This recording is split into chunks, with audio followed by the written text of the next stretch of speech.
Assalamualaikum warahmatullahi wabarakatuh.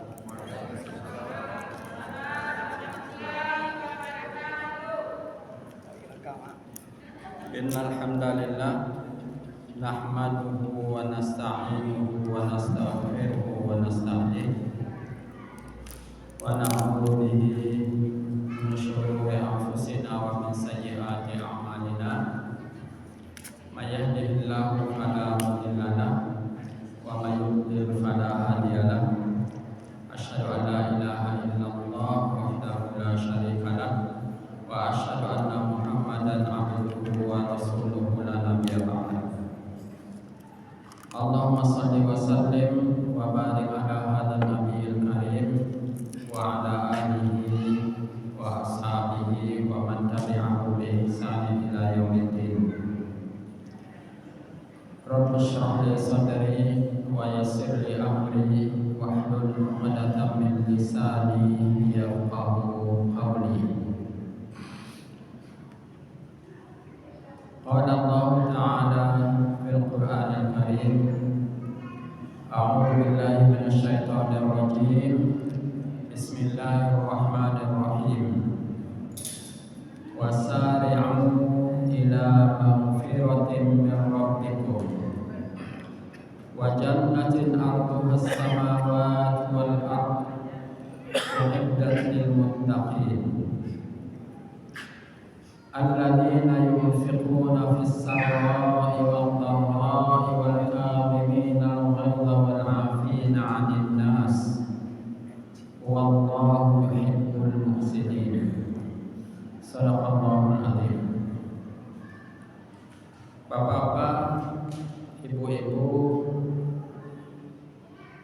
dan anak-anak kami yang hadir di masjid yang indah ini, mari kita senantiasa bersyukur kepada Allah. Pada kesempatan ini Allah telah memberikan hidayah kepada kita, memberi kita kesehatan baik mental maupun fisik. Alhamdulillah kita sudah sampai di masjid ini dan kita sudah bisa melaksanakan sholat maghrib berjamaah tadi. Mudah-mudahan malam ini kita diberkahi oleh Allah Subhanahu wa Ta'ala. Kita bisa melewati malam ini dengan beribadah, memperbaiki diri kita, memperbaiki kualitas diri kita di hadapan Allah Subhanahu wa Ta'ala. Selawat dan salam junjungan kita Rasulullah Muhammad sallallahu alaihi wasallam. Allahumma shalli ala Muhammad wa ala ali Muhammad. Bapak Ibu jamaah sekalian, untuk kajian malam ini pertama kita akan mencoba mengambil pelajaran dari ayat yang saya baca tadi, yaitu surat Al-Imran. Tadi saya hanya baca 133 dan 34. Tapi nanti pembahasan kita Bapak Ibu sampai 136, tapi tidak rinci-rinci sekali. Bapak Ibu, saya bacakan pertama, ini perintah Allah kepada kita, ya, khususnya pada kita yang hadir ini. Dan ini mungkin sudah sering kita dengar Bapak Ibu, tapi mari kita dengar lagi. Kata Allah, wasari'u ila maghfiratin min rabbikum. Bersegeralah kepada ampunan dari Tuhanmu. Wa jannatin 'arduhas samawati wal ardh u'iddat lil muttaqin. Dan surga yang luasnya seluas langit dan bumi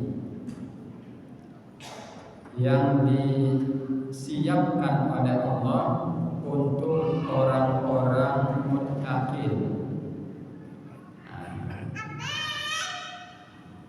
Nah itu Bapak Ibu kan bisa dipahami Pak kan?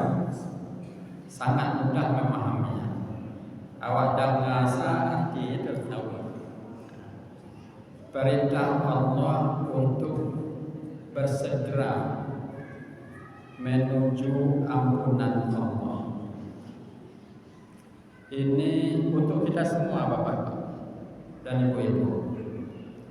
Bersegera menuju ampunan Allah. Kenapa Allah harus mengampuni kita? Karena memang kita ini berdosa. Sadar atau tidak sadar kita ini sebenarnya berdosa. Itu kata Rasulullah, ya, setiap anak Adam itu kullu ibni Adam khata'. Ya, setiap anak Adam ini salah. Wa khairul khata'ina at-tawwabun. Yang terbaik adalah yang banyak bertobat.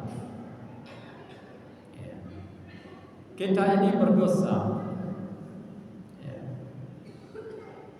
Setiap anak Adam ini ada dosanya. Karena cikal bakal untuk berbuat dosa itu ada di diri kita.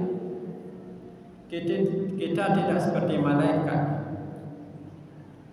Kita punya hawa nafsu. Dan ada syaitan yang mengiringi kita. Yang setiap saat sedikit saja kita lupa kepada Allah, maka dia akan menggelincirkan kita. Setidak-tidaknya kalau kita tidak sengaja melakukan kesalahan, ya kita sudah lalai dari mengingat Allah, dan itu dosa. Setidak-tidaknya kalau kita sudah, meskipun kita sudah bertobat kepada Allah Bapak Ibu, tapi kita mengulur-ulurnya, mengundur-mundurnya, itu adalah sudah merupakan sebuah dosa. Makanya ketika bertobat, minta ampun itu dari yang kita sudah tahu dan dari yang kita tidak tahu.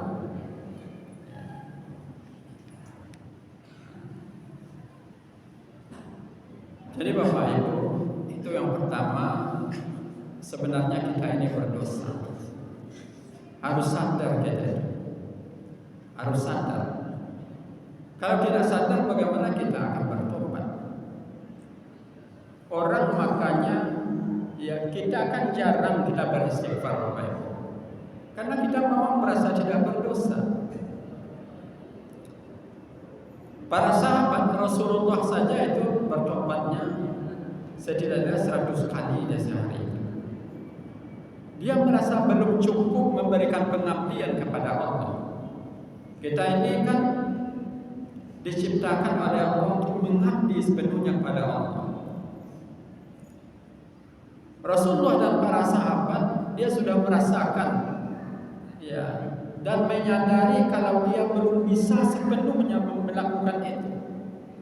Karena itu mereka menghabiskan hari-harinya untuk meminta keampunan Allah. Itu pertama Bapak Ibu, kita sadari itu dan bersegera minta ampun. Jangan ditunggu-tunggu. Ya. Jangan kita tunggu.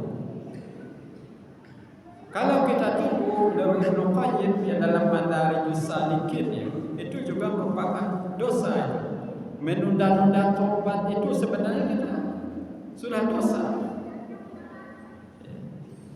Seharusnya setiap kita melakukan perbuatan salah langsung bertobat setelah itu, langsung diiringi dengan perbuatan baik. Tapi ya karena kita memang tidak tahu atau belum diberikan ilmu oleh Allah, belum diberikan hidayah, kita merasa santai saja berbuat dosa.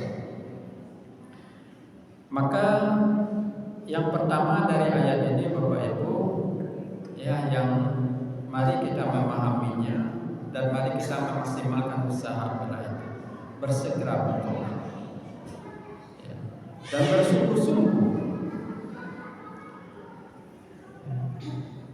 karena untuk surga itu harus orang yang bersih.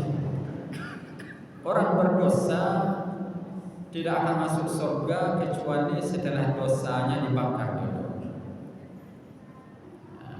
Kita pinginnya, ibu pingin tak masuk surga?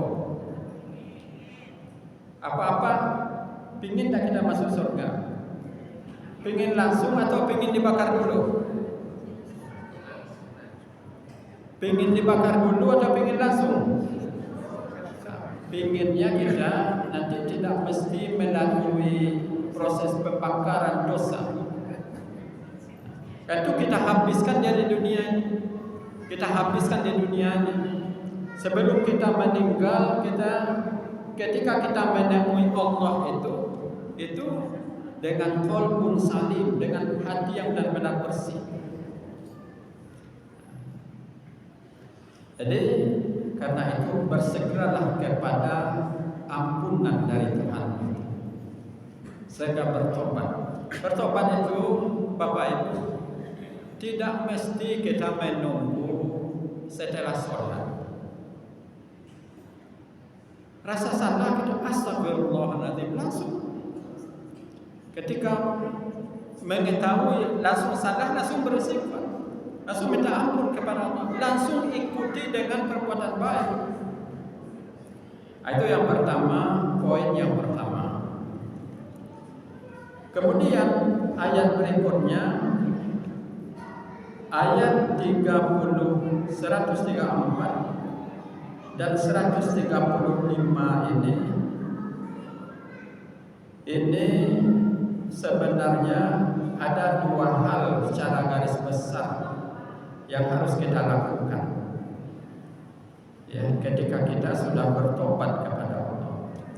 Atau dua hal ini harus kita jaga supaya kita tidak lagi berdosa. Yang pertama adalah yang membuat kita berdosa itu Bapak Ibu adalah hubungan kita sesama manusia ini. Hubungan kita sesama kita ini. Saya bacakan dulu ayatnya.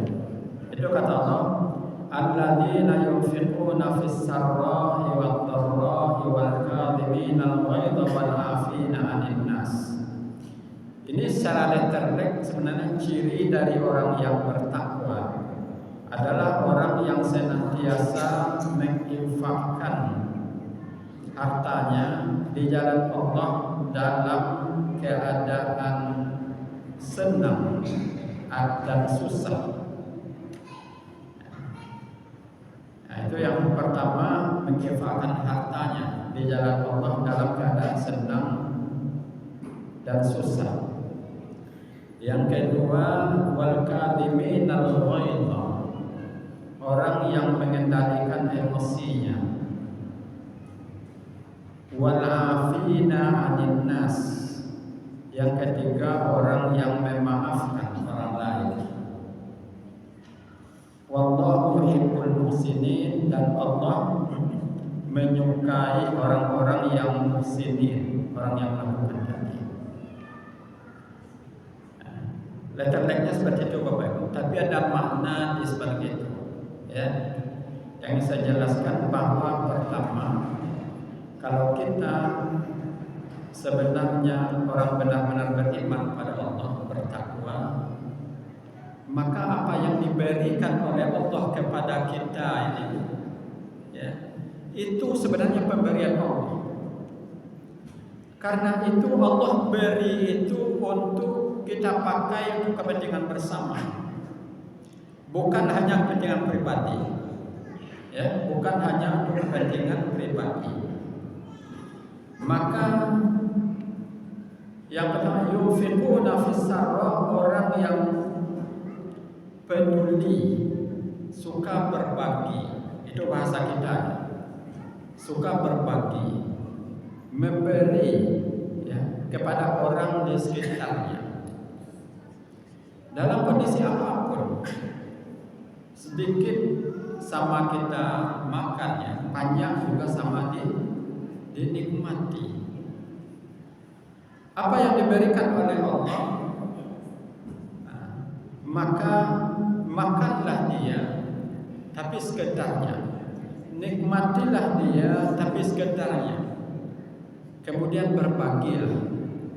Apa yang kita bagikan itu karena Allah, sebenarnya itu juga untuk kita. Ya. Sebenarnya itu juga untuk kita. Maka idealnya seorang mukmin ketika mendapatkan rezeki, dia ingat kalau ini adalah pemberian Allah dan ada hak orang lain di sini. Makanya hak orang lain itu Bapak Ibu tidak mesti hanya zakat. Ini kalau sudah diwajibkan zakat fitrah atau mungkin sudah sampai senisab harta kita baru kita memberi. Tapi banyak sekali ajaran Islam ini yang mengajarkan Bapak Ibu, kalau kita saja makan kemudian ada tetangga kita yang tidak makan, itu kita akan ditanya. Orang kalau masuk surga itu nanti salah satu kata Rasulullah ya, afshus salam wa at'imut ta'am ya, wadkhulul jannata bisalam. Tebarkan kedamaian, tebarkan kedamaian, kemudian beri makan, dan sallu bil laili wan nasu niyam, salat malam ketika orang tidur, dan masuklah ke dalam surga dengan selamat. Nah, ini juga salah satu hadis ya yang menjelaskan bagaimana hubungan kita dengan orang lain, dengan manusia. Salah satunya berbagi tadi, memberi makanan. Maka kalau Bapak Ibu labiaso kama sajil saya dulu aco awadanga. Kalau Bapak menyampaikan kalau memasak pun awal kuahnya saya dibanyakan dibagi jadi tangga. Kalau di bulan puasa besok ya, itu memberi perbukaan itu pahalanya sama dengan berpuasa juga. Memberi perbukaan orang berpuasa sama pahalanya dengan kita berpuasa pada hari itu. Jadi Islam itu ya, keimanan kita itu Bapak Ibu tidak menginginkan kita kikir karena kita merasa ini yang diberi hanya untuk kita saja. Tapi berbagilah seberapa kita mampu. Makanya idealnya berinfak, bersedekah itu memang setiap hari. Bahkan setiap kita dapat rezeki langsung dibagi.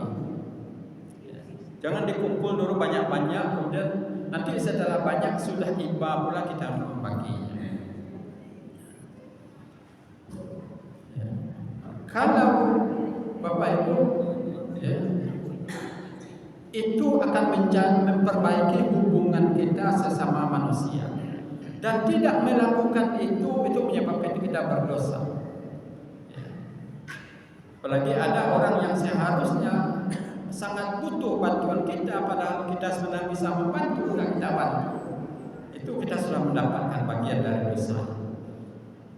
Tapi karena kita mungkin tidak tahu, itulah kita banyak beristighfar, yang memohon ampunan kepada Allah. Selanjutnya adalah mengendalikan emosi. Banyak persoalan Bapak Ibu terjadi di masyarakat ini, perkelahian, perselisihan, itu gara-gara tidak bisa mengendalikan emosi. Ya. Tidak menerima ya, perlakuan orang lain atau ucapan lain orang lain kepadanya. Padahal Bapak Ibu, kalau dalam Islam sesuatu kalau sudah terjadi dia Bapak Ibu, itu adalah takdirnya Allah.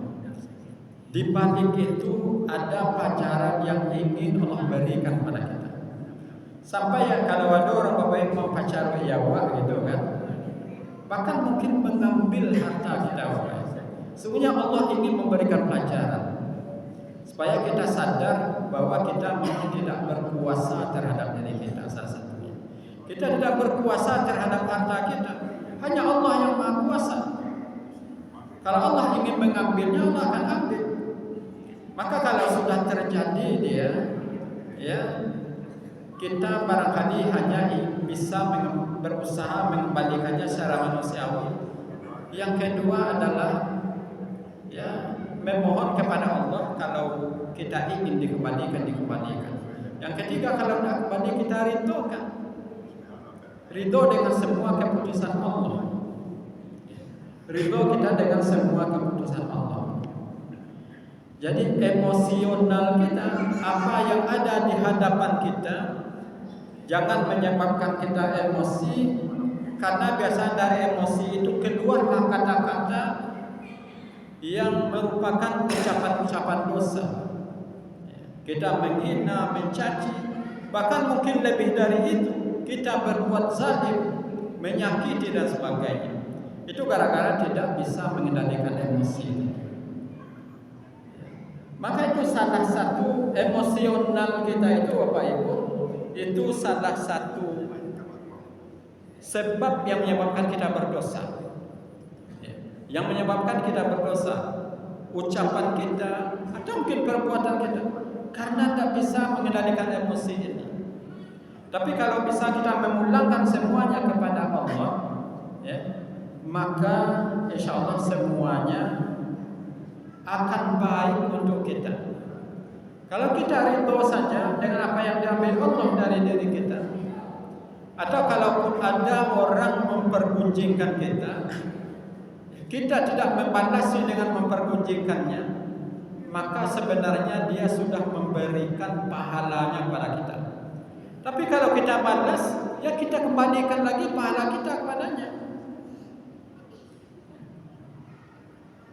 Maka apapun yang dilakukan orang lain, maka jangan sampai kita pertama berbuat dosa menyikapinya, atau mungkin membuang pahala yang sudah kita dapati karena menyikapi hal tersebut. Karena itu kata Allah juga, wal afina 'anil nas. Orang mukmin itu, ya, mudah memaafkan karena Allah saja Maha Pemaaf. Allah saja Maha Pemaaf. Padahal rezeki kita Allah yang memberikan. Kalau kita pun hari ini dihormati oleh orang lain, itu Allah yang memberikan.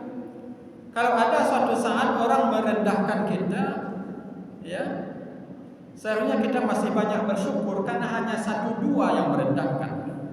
Banyak orang menghormati kita.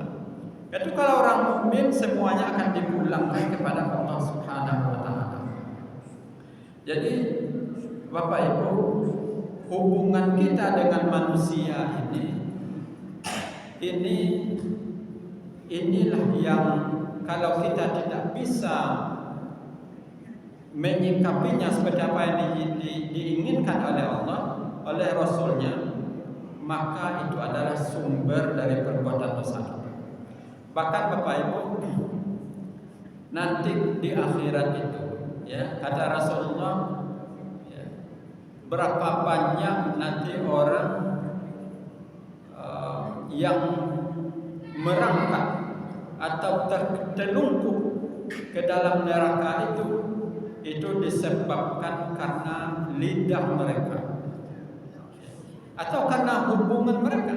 Mungkin apa Ibu pernah juga mendengar ada orang nanti, ya, yang disebutkan oleh Rasulullah sebagai orang muflis, orang yang bangkrut, ya. Sudah susah saja beramal di dunia, nanti sudah nampak ada Bapak Ibu yang bangun masjid, ya, nampak istananya nanti. Ya, karena orang yang bangun masjid ini nanti dibangunkan oleh orang istana di surga. Ya. Orang yang sholat sudah dapat nampak pahala sholatnya. Ya, orang yang berpuasa nampak pahala puasanya, yang haji nampak pahala haji, nampak semua kereta semua. Tapi ternyata ada orang nanti yang setelah dia dekati itu hanya seperti patah mukana, tidak ada. Kan ada yang muflis tadi Bapak Ibu. Ya. Orang yang bangkrut itu orang yang datang dia kata Rasulullah di hari akhirat dengan pahala ibadahnya, ya, dengan pahala ibadah, solatnya, puasanya. Tapi kemudian dia digugat, ya. Ada orang yang karena dia qad syatama hadza wa daraba hadza, dia telah menyakiti orang lain dengan lidahnya, menyakiti orang lain dengan tangannya, atau dengan kekuasaan yang dimilikinya, ya. Dengan kekuasaan yang dimilikinya dia menindas orang lain. Semuanya dia akan menuntut di akhirat. Akhirnya kata Rasulullah, ya, habislah semua pahala-pahalanya yang dikumpulkan tadi itu. Sudah habis pahalanya tuh masih ada juga orang yang meminta. Maka dipindahkanlah dosa orang tadi kepadanya, akhirnya dimasukkanlah dia ke dalam neraka. Jadi Bapak Ibu, agama kita ini sebenarnya hubungan kita dengan manusia ini itu adalah juga merupakan prioritas utama dalam beragama. Makanya agama ini bukan hanya mengatur hubungan kita dengan Allah saja. Bahkan dalam persoalan taubat Bapak Ibu, kalau kita persoalan kita dengan orang lain itu harus diselesaikan dulu, baru Allah bisa ampuni. Tapi kalau persoalan kita dengan Allah saja, itu Allah bisa mengampuni. Itu jangan main-main dalam persoalan ini. Jadi Bapak Ibu, ini disebutkan oleh Allah sebelum membicarakan persoalan akhirat. Ya. Itu ayat 134. Kemudian ayat 135, walladzina idza fa'alu fahishatan aw dhalamu anfusahum dzakarullah wastaghfaru lidzunubihim. Orang yang apabila mereka melakukan fahisyah, kesalahan, kelalaian karena hawa nafsu mereka, atau mereka berbuat zalim, mereka ingat kepada Allah dan fastaghfaru, minta ampun terhadap dosa mereka itu. Dan kata Allah, siapa lagi yang akan mengampuni dosa-dosa itu selain Allah? Mereka lam yusiru ala ma fa'alu, mereka tidak melanjutkan perbuatan dosa yang mereka lakukan, dan mereka mengetahui. Orang yang melakukan dosa kesalahan kepada Allah Subhanahu wa taala, Isa jam berapa? Lewat 45. Agak 12 menit lagi. Ya. Jadi sekali lagi Bapak Ibu, orang yang berdosa kepada Allah, ya, dia tidak melakukan kewajibannya kepada Allah, masih tinggal kewajibannya kepada Allah, maka tobatlah, tobat, dan tidak lagi meninggalkannya. Yang masih meninggalkan sholat, maka tobat dan bertekad tidak lagi melakukan itu. Ya. Yang masih memakan harta yang haram, memakan riba dan sebagainya, atau memakan harta yang dicuri dari orang lain, tobat dan berhenti dari situ. Dan itulah orang-orang yang benar-benar beriman kepada Allah. Bapak Ibu, kalau Bapak Ibu belajar, ya, ada namanya dalam fikih itu namanya qadha fawaid. Orang yang tinggal sholatnya, kata para ulama, itu harus semuanya digantinya sholat itu, sampai yakin kalau dia sudah bisa menggantinya. Itu memang harus dihitung. Kalau ada Bapak Ibu yang dulu sholatnya baru 40 tahun baru sholat, maka hitunglah sejak balik, maka itu harus diganti. Ya, puasa juga seperti itu. Itu kewajiban kita kepada Allah, karena nanti akan dihitung sesuai, ya, masing-masing waktu itu berbeda. Semua kewajiban kita kepada Allah, termasuk zakat yang seharusnya kita sudah berzakat tapi tidak, itu harus dihitung dan dilunasi. Bapak Ibu, ya, sampai kita benar-benar yakin, dan itulah yang bertobat, yang benar-benar bertobat. Tapi ada orang yang bertobat tapi masih melakukan kesalahan, beristighfar. Nah, itu tidak ada artinya. Kecuali kalau memang kita tidak tahu, Bapak Ibu, kita tidak ingat, untuk itulah kita banyak beristighfar saja. Insya Allah Bapak Ibu, ya, bulan Ramadan yang akan datang itu adalah kesempatan kita untuk benar-benar bertobat pada Allah dan tidak kita ulangi lagi setelah Ramadan. Memperbaiki diri kita, memperbaiki hubungan kita sesama manusia, ya, memperbaiki hubungan kita dengan Allah. Maka seperti yang sudah sering kita dengar Bapak Ibu, kalau Ramadan sudah datang, maka dibukalah pintu surga, ditutup pintu neraka, dan dibelenggu syaitan. Ya. Kesempatan untuk bertobat dibuka oleh Allah Subhanahu wa taala. Tapi jangan sampai nanti kita termasuk orang yang didoakan celaka oleh malaikat. Ada orang yang celaka apabila didoakan oleh malaikat, diaminkan oleh Rasulullah. Salah satunya orang yang sudah diberikan kesempatan oleh Allah kembali untuk hadir di Ramadan, tapi ternyata dosanya tidak diampuni. Mudah-mudahan kita, ya, tidak termasuk orang yang demikian. Itu mungkin Bapak Ibu. Selanjutnya ini ada beberapa pertanyaannya. Bagaimana menjalankan puasa di negara yang sedang perang seperti Palestina? Ini pertanyaan itu orang, bukan untuk kita. Bagusnya pertanyaan untuk kita, ya.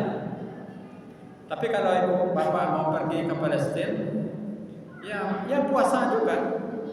Bahkan orang itu, Rasulullah dulu di bulan puasa itu lebih kuat, ya. Perang Badar, banyak perang itu di bulan Ramadan dan dimenangkan oleh kaum muslimin, karena kita lebih dekat dengan Allah. Orang Palestina itu mereka akan tetap puasa, akan sedang perang pun mereka akan tetap berpuasa, ya. Tapi tentu Bapak Ibu, kalau rukhsahnya tentu kalau mereka perang itu biasanya kan tidak di tempat kita. Perang itu di lapangan, ya. Kalau dia pergi jauh, ya musafir itu lah. Tapi kalau kita berkelahi di tempat kita, nah itu tidak menyebabkan kita harus tidak puasa. Ya, puasa itu tetap. Dan puasa itu hanya persoalannya memindahkan makanan. Biasa kita makan 3 kali sehari, sekarang mungkin malam tapi makannya 2 kali, ya. 2 kali sehari semalam.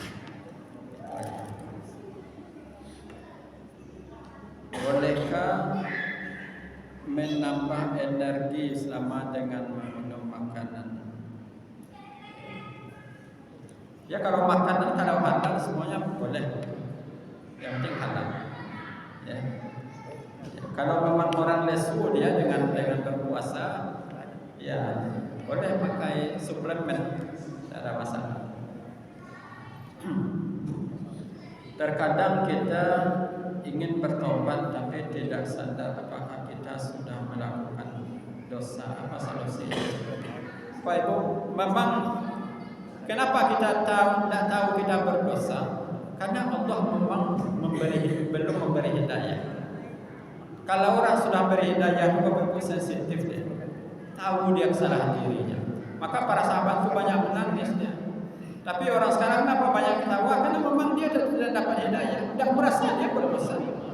Bahkan sudah nyata-nyata melakukan kesalahan, ya, dia merasa tidak berdosa. Itu Bapak Ibu, kita memang harus melatih untuk mendekatkan diri kepada Allah. Salah satu membanyak beristighfar. Meskipun kita belum merasa Bapak Ibu, maka beristighfarlah dari dosa yang tidak kita ketahui. Ya, beristighfar dari dosa yang tidak kita ketahui. Aku mohon ampun padamu ya Allah dari dosa yang aku ketahui dan dari dosa yang tidak aku ketahui. Apakah sah puasa orang yang tidak sahur? Puasa tidak mesti, sahurnya tidak wajib. Ya, maka sahur tidak wajib, tapi di situ ada keberkahan. Setidaknya makan 3 biji buah kurma. Ya.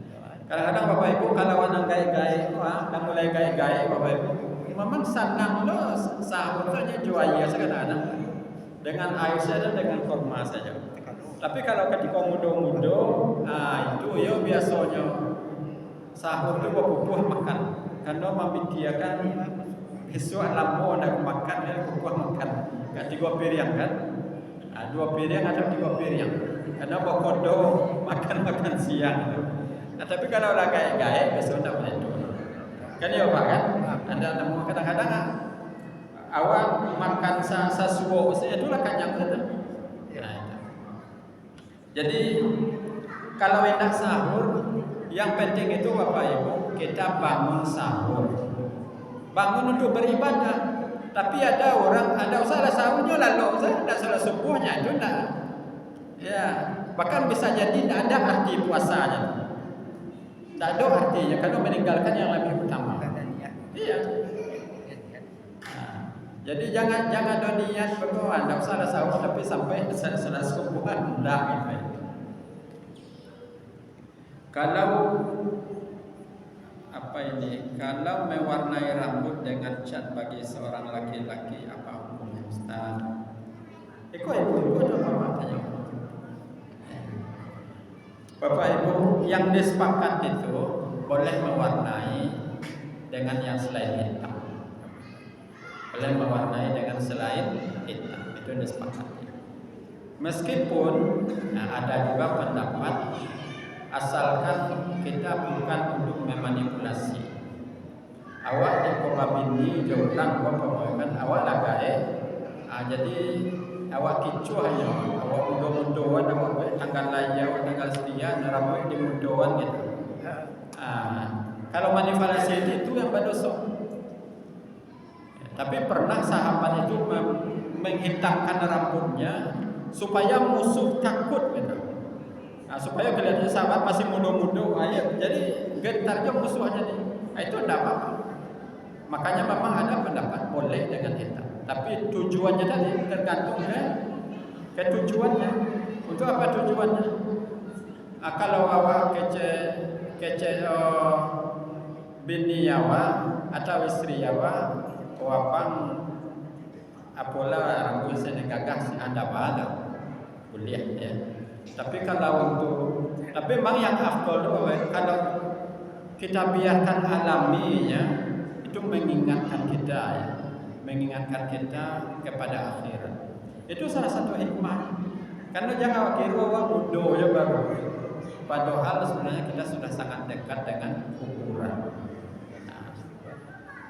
Jadi Bapak Ibu, kalau orang hitam-hitam rambut pasti itu sekarang jauhnya tu. Setidak-tidaknya sekali 2 minggu, setidak-tidaknya. Ya, kalau tidak bekerja lah memutih. Memang itu sekarang kan apa lain? Ya, kalau yang lebih bagus tu yang bisa, ya waktu kita manfaatkan untuk beribadah. Menceritakan keburukan orang lain depan orang lain itu tidak boleh. Depan teman sendiri aja orang lain tidak boleh ceritakan yang baik-baik. Ya. Kecuali dalam hal meminta fatwa, ya dalam hal belajar atau meminta hukum, ya, atau di depan pengadilan, ya menjadi saksi. Tapi pada umumnya kita dilarang ceritakan. Kalau ada orang nak buruk Bapak Ibu perilakunya tetangga, mintakan ke Tuhan beri hidayah. Itu yang diajarkan. Ya. Mintakan kepada Allah agar diberi hidayah. Ya. Bagaimana meningkatkan ketaatan kepada Allah sedangkan kita punya kesibukan juga untuk bekerja. Ini ya masalah iman ini Bapak Ibu. Ya memang harus dilatih. Salah satu Bapak Ibu bulan puasa itu latihan. Lata biasa bako itu jadi ringan satu. Kini Bapak Ibu, salah satu bagaimana kita supaya terbiasa mengingat Allah. Pertama itu kita ucapkan zikirnya dulu. Zikir. Coba Ibu latihan dulu apa latihan? Zikir pagi dulu pagi kemudian pukul sore. Baca la ilaha illallah wahdahu la syarikalah lahul mulku wa lahul hamdu wa huwa ala kulli syai'in qadir. Satu kali pagi, satu kali sore. Latihan tapi pahami maknanya. Pahami maknanya. Kemudian ketika setiap mendapat nikmat awak latih alhamdulillahirabbil alamin. Alhamdulillahirabbil alamin. Rasulullah astagfirullahalazim. Itu melatih untuk dengan Allah. Nanti kalau jadi kebiasaan Bapak Ibu itu ringan saja. Itu tanpa ada solat kamar saja kan. Biasanya balik ke Bapak Ibu datang kamar saja kan. Tidak semua orang bisa, kan lebih banyak orang yang tidak bisa. Karena di komplek orang banyaknya orang kan itu tidak 50% yang datang, mungkin 30%. Jadi Bapak Ibu kita latih semuanya dengan pembiasaan diri. Juga meninggalkan kalau biasa awak kalau sama orang berpujian harus dihindari itu, dilatih, nanti akan menjadi kebiasaan. Bapak Ibu mungkin karena Isya sudah masuk, ini pertanyaannya juga sudah habis. Alhamdulillah kita cukupkan. Jadi Bapak Ibu mohon maaf lahir batin, apalagi besok kita akan masuk bulan Ramadan minggu depan insyaallah. Apa yang saya sampaikan tadi tidak ada yang sengaja Bapak Ibu, tapi kalau ada yang tidak pas oleh Bapak Ibu saya mohon dimaafkan. Sekian, wassalamualaikum warahmatullahi wabarakatuh.